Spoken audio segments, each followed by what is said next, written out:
That night when I downloaded the app, I was so torn. It's like, is this me playing God or is this me taking matters into my own hands? Like, I would tell somebody who struggles with that, God opens doors and he closes doors. Kind of take these little steps of faith and you trust him with the outcome and you're obedient in the entire time. You have to be willing to look inwardly. I don't think this app is for everybody, but for some people it could be the right thing for them. I was on Christian Mingle, the free one. There was also an app called Cross Paths. But what stood out to me about United Young was actually that each profile was approved by a real person. I like that a lot. The reason I like that a lot is because descriptions and pictures in some of these other apps were very vulgar, very inappropriate to look at. Pretty much anybody could go on there and create a profile. And so I at least knew that if I was swiping through an app that each profile was approved, that it was going to be a safer spot to be. So I appreciated that. I appreciated the questions too that it asked. It wasn't just asking about like your favorite color or your favorite hobbies. It was getting a little bit more into, why Jesus is important, why your faith is important, and how you want that to, intercede into your relationship and into marriage, eventually. And why I chose United Young, so I had a dinner meeting with some mentors of mine. It was a married couple. And I was kind of at a crossroads. I had the desire to be married, but I really had zero desire to get on any kind of dating app whatsoever. I had always said, I just want to meet somebody organically and let it be a natural thing. I don't want to take matters into my own hands. And I was also a little weary about I don't want to fall into the trap of oh, this many people liked my profile, and finding some false sense of gratification in that. So I'd met with this couple and they had actually met on a dating app. I think it was Christian Mingle back in the day. They're a little older now, but I went home that night and I really contemplated it in my heart. And I was like, do I have a peace about getting on a Christian dating app, any Christian dating app? And so I prayed about it. And of course, that night I was looking through all the options of different apps. And I had heard, that there were some other Christian dating apps that were very worldly and there was nothing very moral about them, And so I was like, so I found myself reading the reviews of different apps. And United Young is what it was called then, was one of those apps. And I just downloaded it off of a whim. And I remember filling out the profile and the questions were so Christ centered. Who is Jesus to you? And then it got into some personal things. Would you like children? And what's your typical Sunday look like? And, more laid back things. But I remember filling out the application, who is Jesus to you? And I had this very special moment, in my heart with the Lord, filling that out. And it made me realize why I fell in love with the Lord in the first place all over again. So I found myself, which shocker, I was crying while I was filling out the application. And I remember submitting it. And of course I knew it was going to be pending approval.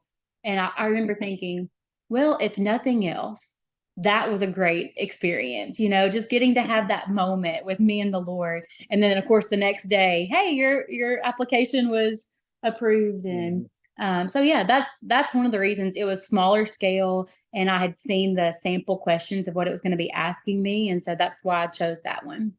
This is my honest thoughts, and I'm being brutally honest here. When I saw her on the app, I thought she was so unbelievably gorgeous that she would never go for someone like me. And so I hearted the profile. I didn't say a word. And you didn't even message me. I didn't message you at all. I just hearted the profile and moved on. I was like, well, that's about all I can do. And the funny thing was, I think I was on the app for 12 hours or maybe 24 hours. He was literally one of the first profiles I ever saw. So I think he was the very first person that I messaged because I was still trying to figure out how the app works. So I'm like, okay, so you can heart things and you can send a message. And so I think I sent you a message and I was pretty vulnerable. I was like, hey, I don't even know if I need to be on this app. I don't know if this is a good thing or not, but I liked your profile. Your answer was just very encouraging to me. So I think I said something like that to you. Something like that. Yeah. And so, and then what made him stand out was just, he was a great communicator. And so we just messaged for a while, these long books of paragraphs in this message. It would take us 30 minutes to send a text to each other. Oh yeah. And I was at work and I'm like, working, but then I'm like, really want to dance with this guy. Like this conversation is so good. And we weren't having like simple conversations like, so what's your favorite color? Yeah. We're like genuinely, I think it all started with you asking, like, how was my weekend? Because I just finished this retreat at church that I had kind of helped spearhead for the young adults ministry. And like we just dove right into like real talk. And it wasn't hard to keep the conversation going. He was like a fun texter. I don't know if you've ever like texted people, but like he was very engaging and fun, and like his sense of humor was shining through. And I thought he was kind of cute too. So so it was just fun. It was very natural. Yeah. Yeah. I remember I don't think I knew what your favorite color or even some of your hobbies were until a month into us texting. Because all we did was talk about which I love. We talked about Jesus every day. We talked about, what do you believe on this topic? What do you believe on this topic? And we would have really, good conversation on it. Yeah. A lot of the times we agreed. Some of the times we were in a little bit of a conversation on things, but it was good. Yeah. It was just really, really healthy and encouraging, and yeah, it was terrific. I think for us, we wanted to make sure, because we were both like very serious about finding like a partner that shared your beliefs and someone that could challenge you, but be like united with you. And so, Yeah, because that's the ultimate goal. Right. The goal of us being on that app was to find someone that we can do life with. Right. And I enjoyed getting to know you a lot. I'm pretty great. I'm super humble too. Yeah. When did we have our first phone call? I know. Well, that was kind of on me. So I wanted to wait to have our first phone call for a couple of weeks, and in that couple of week time, we just texted. But you gave me your phone number within 24 hours. Yeah, I was like, so this conversation's going really great. Like, Yep. Here's my number if you just want to text. And I was like, wow. And then I think you were like, hang on now. Yeah, this Hang is kind of on. fast. So he was That like, was well, fast. I'll give you my number. And so I'm like, okay. So I think I sent him, it's funny. I sent the first message. I sent the first text. Did you? I'm pretty sure. Yeah. But even then, like so we probably messaged on the app for like 24 hours. And then we started texting. But this was very new to me. I'd never heard a guy approach this like him. So like we were having all these really great, like genuinely interesting conversations about kind of controversial Christian topics, just to try to fill each other out what we believed on things. And where was I going with this? So we were just, what really stood out to me is I was like, so like, let's FaceTime. Like, I want to hear this guy's voice. Like I'm from Tennessee. He's from the up north. Like, I want to know what he sounds like. Yeah. I want to know, like, he's a fun texter, but is he weird? Like when you're like actually talking, like, or is he, a good communicator? So I was like antsy to like jump right in and start FaceTiming right away. Mm-hmm. And he said this, he was like, if you don't mind, I'd like to just kind of like set some emotional boundaries, and just like, let's continue to get to know each other. So my first thought was, am I being catfished? Like, is this a real person? But I also was like, I think I understand this. There's no need to like get all emotionally invested in something that's probably not going to work out. And so we took things really slow. We texted for like 2 weeks, mm-hmm. and then it may not have even been 2 weeks. And then we started FaceTiming, and he wasn't weird. He was like actually fun to talk to. That's great to hear. Yeah. All right. So yeah. But yeah, he just was very like respectful, but like was trying to protect me and him at the same time, which I really appreciated. Mm-hmm. I deleted the app right away, like right after we started talking and started texting. I still had the app, and I just like turned my notifications off. And I would get on like once or twice, and there would always be messages or likes or something. But I just didn't really care to talk to anybody else after I started having this genuine conversation with him. And so after, I'll tell you when it was, I think after about a month is when he made the first trip to Tennessee to come visit me. And I knew when we started talking about him coming, talking about airplane tickets, I was done. Like I was completely invested. Same and so I just deleted the app. There was no need for it. So yeah. So our timeline is we definitely took our time at the beginning, but then things started kind of happening fast. Pretty fast after that. Our time frame from when we met to when we were engaged was about 6 months. So, and in between that, we did several trips. I did several trips to you. You did a couple trips out here as well. Mm-hmm. And then 6 months later, we got married. So it was a little bit of a quick thing, but at the Yeah. same time, the amount that we talked, the amount that we did FaceTime, because we started FaceTiming basically every night, sometimes for 2, 3, 4 hours. We Hmm. spent a lot of time together, and so in that time, we had those same kind of conversations, the really deep conversations about things that were important, things that were controversial, things that were basic life, you know, things that we should be talking about. Yeah, And just great intentional conversations. yeah. I feel like being on the phone, being long distance, it challenged us to have those good, meaningful conversations that otherwise you could just be sitting on the couch chilling with somebody and just Hmm. what's up, like not really Right. connecting in the deeper ways. And, you would pray with me on the phone every night. And so it was really good. It I was think good. it's also important to mention too, just for other people that may be on the app, that it's different for everybody. Like for me, I was on the app for like 24 hours. He was the first person I met on there. Hmm. And it wasn't like that for you. No, It took some I time. was on there for about 3 years. 3 years. So Yeah. quite a bit of time. And then Off and on, right? off and on. Yeah, but off and on for 3 years, mostly on. Yeah. So in that time I'd met a couple of people, but nothing had ever really worked out.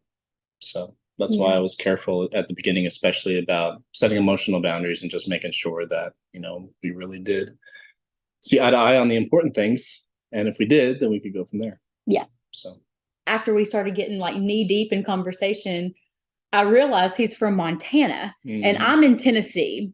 And I was like, whoa, there. I was born and raised in Tennessee. Like this Southern is baked in and it's not going anywhere. And I honestly I never saw myself leaving Tennessee. That's where my family is. And it's just such a great state. And so had a great job, great community, great church family. And I was just like, man, like this is probably not going to work out. And I You told me actually that. told him You that did tell me that. right away. Like within that first week of communicating, I was like, so Yeah. let's get real. You're in Montana. I'm in Tennessee. This is probably not going to work out. Yep. And I think you were discouraged, weren't you? You were like, I was a little bit because I thought you were pretty cool. But at the same time, I did want to just keep talking yeah. and see And if so we could at least build a friendship or see yeah, if something did come from it because I wasn't sure. yeah. So he But suggested that. He said, well, yeah, like, well, why don't we just keep talking? At least we could have a friendship or something if this works out. And so I was like, yeah, let's do that. So that's when we kept talking. And then right away, as we just kept communicating, I realized I think I would go to Timbuktu for this guy. Like he's in the middle of nowhere. I have no desire to move to Montana, but I want to I want to see him in person and get to know him. And everything happened pretty fast. He came to Tennessee first, mhm. but he's got a great business up here. God has blessed his business, and his family is really great and supportive up here, just like mine is in Tennessee. But I knew early on in dating that it would require me to move. And it was something that I was willing to do, even though I didn't see myself, doing that. When you meet somebody, I heard a pastor one time mention this, like if you find a godly guy or girl, depending on your gender, if you find a godly guy, marry him, basically. Like don't make it so complicated. It's just rare, to find somebody with good moral character, someone that can lead our home, someone that's steady, someone that's not easily shaken, someone that knows what he believes and isn't afraid to stand for truth. And for me, that was a reason to try out the long distance and to eventually move away from my family. And it's been a huge blessing. So That's good. yeah. That's good. I mean, there's a lot of pros and cons to everything that you do, and I think that the con of long distance is certainly the separation. I mean, that was very Mhm. tough. It was difficult to be apart, especially as we got closer. But there are some good things about it too. And you mentioned, Yeah. intentional conversations being something that we have to engage in. Praying together, we did that every night, and that was a huge blessing. But then it also another one, sexual temptation is a real thing in dating. It just is, and and to have that not be a factor in our long distance dating was really a good thing. Yeah, you could keep the main things, Mhm. and help avoid that temptation. Yeah. Um, yeah, I absolutely agree that that was probably one of the biggest blessings of having the long distance, because you just, when you start to engage in that, lines get very blurred, Mhm. and so, and then the things that should matter become less important because you're so focused on the wrong things. And so this helped us to keep our focus on Jesus. It helped us to learn how to be good communicators. And then the great thing is when we finally did get to like have those moments where we were finally together, like it gave me so much to look forward to.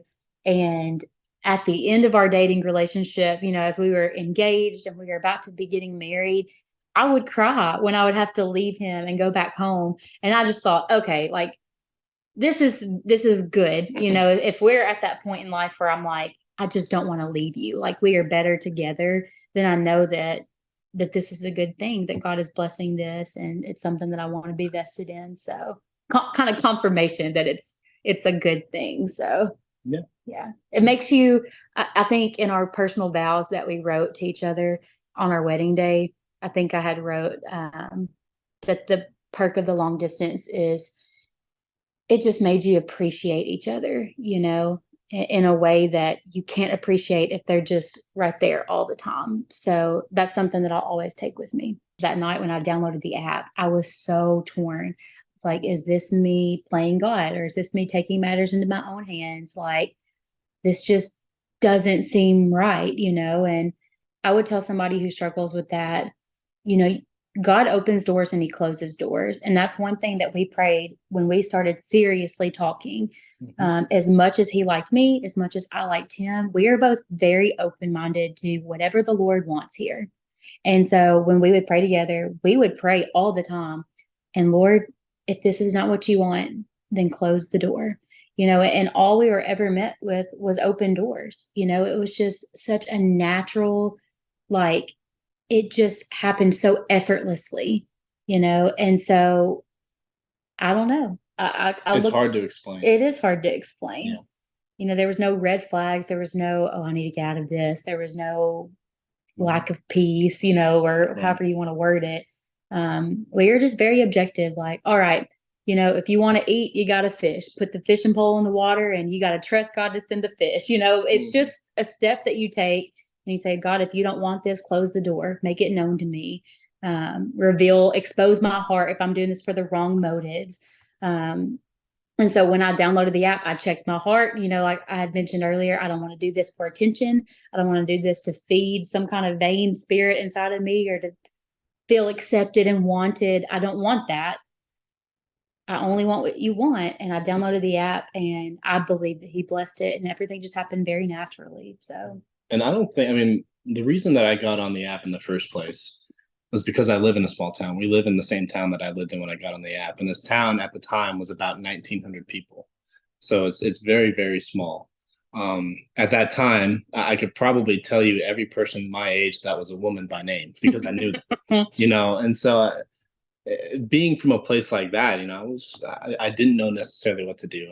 There was a period of time I would go to small groups that were in towns an hour and a half away just to try and meet some folks, and that got to be a little bit too much, and um, so I never really thought about that in that way, just because I didn't have a whole lot of option otherwise if I really wanted to find somebody. I think with many decisions that you make in life, whether it's a job that you're going to take or a relationship you want to pursue or a small group you want to go to, God knows our heart. So he knew, when you were going to that small group, okay, is he just looking for a mate or is he looking for, and the same thing. And I believe that he knows what we need versus what we think we need when we need it, And so you just have to have that trust component. All right, God, I'm going to apply for this job.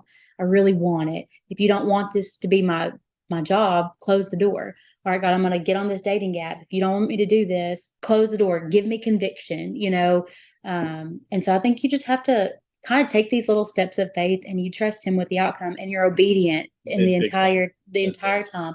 You have to be willing to look inwardly and be vulnerable with the Lord and be obedient. So I don't think this app is for everybody. I think some people, maybe it's not for them, but for some people, it could be the right thing.